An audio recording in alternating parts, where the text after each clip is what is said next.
ഇന്നത്തെ അധ്യായത്തിലേക്ക് എല്ലാവർക്കും സ്വാഗതം. ഇന്നത്തെ അധ്യായത്തിലൂടെ എനിക്ക് നിങ്ങളോട് ആദ്യം പറയാനുള്ളത്, പ്രത്യേകിച്ചും 10ാം ക്ലാസ്സുകാരോട്, പ്ലസ് 1കാരോട്, പ്ലസ് 2കാരോട് പ്രത്യേകിച്ച് പറയാനുള്ളത്, നിങ്ങൾ ഒരിക്കലും എക്സാമിൻ്റെ തലേ ദിവസം പഠിക്കണം.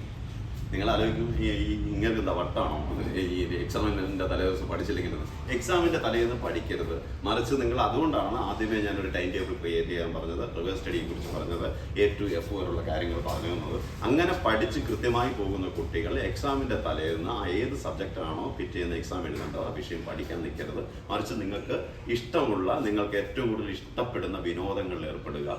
ഒപ്പം തന്നെ എക്സാം ഹാളിലേക്ക് ചെല്ലുന്നതിന് തൊട്ട് മുമ്പിട്ട് ഓടി ചെന്നിട്ട് പുസ്തകം എടുത്ത് പെട്ടെന്ന് തപ്പിപ്പറക്കൊക്കെ നോക്കി ആ ഒരു പരിപാടിക്കൊന്നും നിൽക്കരുത്. അതുപോലെ തന്നെ അവിടെ ചെന്നാൽ കൂട്ടുകാരും ഒക്കെ ആയിട്ട് ജോളിയായിട്ട് വേറെ എന്തെങ്കിലുമൊക്കെ കാര്യങ്ങൾ ചർച്ച ചെയ്ത് നിൽക്കുക. പിന്നെ ക്ലാസ്സിൽ കയറി കഴിഞ്ഞ് കഴിഞ്ഞാൽ ഇപ്പോൾ ഈ എക്സാമിന് എഴുതാനുള്ള ക്വസ്റ്റ്യൻ കിട്ടിക്കഴിഞ്ഞാൽ ഏറ്റവും ലാസ്റ്റ് ക്വസ്റ്റ്യനിൽ നിന്നും തിരിച്ച് ഒന്നാമത്തെ ക്വസ്റ്റ്യൻ വരെ നിങ്ങളൊന്ന് വായിച്ച് നോക്കിയിട്ട് ഏറ്റവും നന്നായിട്ട് അറിയാവുന്നത് നോക്കിയിട്ട് ആദ്യം നിങ്ങൾ ടിക്ക് ചെയ്ത് നന്നായിട്ട് അത് എഴുതുക.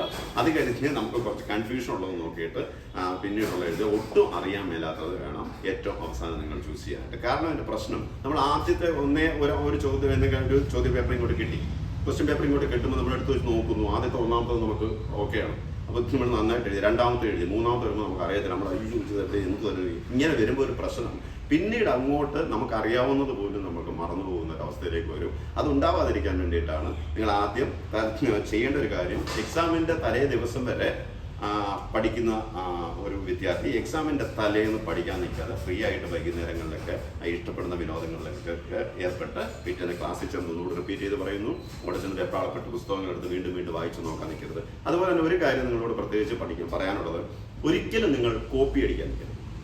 കോപ്പി അടിക്കാൻ നിൽക്കരുത് എന്ന് പറയുന്ന വിദ്യാർത്ഥി, ഇപ്പോൾ കോപ്പി അടിക്കുന്ന ഒരു വിദ്യാർത്ഥിക്ക് ഒരിക്കലും ഫുൾ A+ നേടാൻ പറ്റില്ല.